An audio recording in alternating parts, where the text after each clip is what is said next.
The history of planet Nibiru. We are at the sixth king that ruled the planet.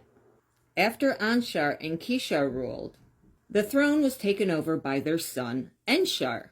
He was the sixth king from this dynasty. Lord of the Shar was what his name meant.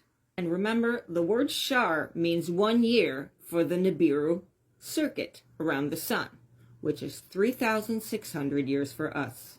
This king was born with a lot of knowledge.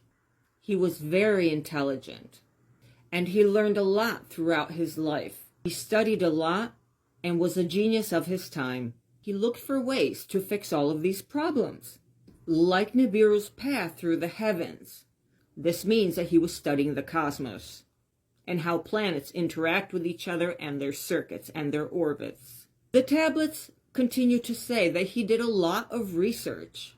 He was the one that discovered that the planet looped around other 5 planets. He studied each planet's atmosphere, and he did this because he wanted to see if it was possible to fix the atmospheres, to heal them.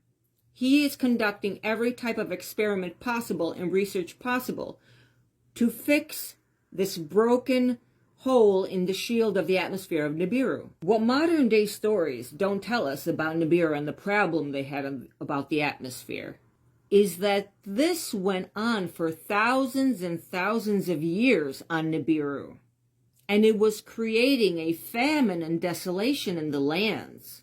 Imagine us on Earth if there is a breakage so large in our ozone layer that it affects all of the crops and all of the vegetation. It would be a worldwide problem.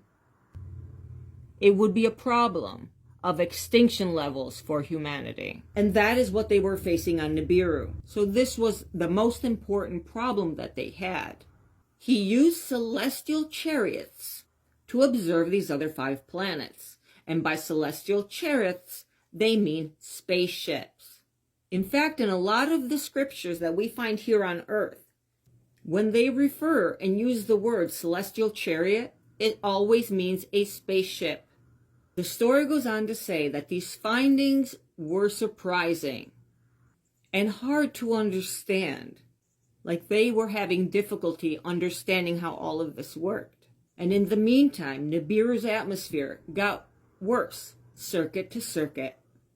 In the Council of the Wise, people talked about cures and ways to bandage the atmosphere. The atmosphere was highly discussed, and a new shield was tested out to try and see if it covered the planet. Unfortunately, it fell back to the ground. This test did not succeed.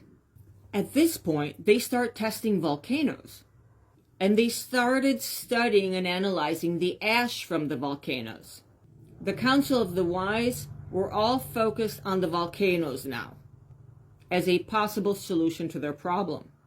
Because technically the volcanoes spewed ash into the air, and that was what created their atmosphere. And when the volcanoes stopped, that's when it hurt Nibiru.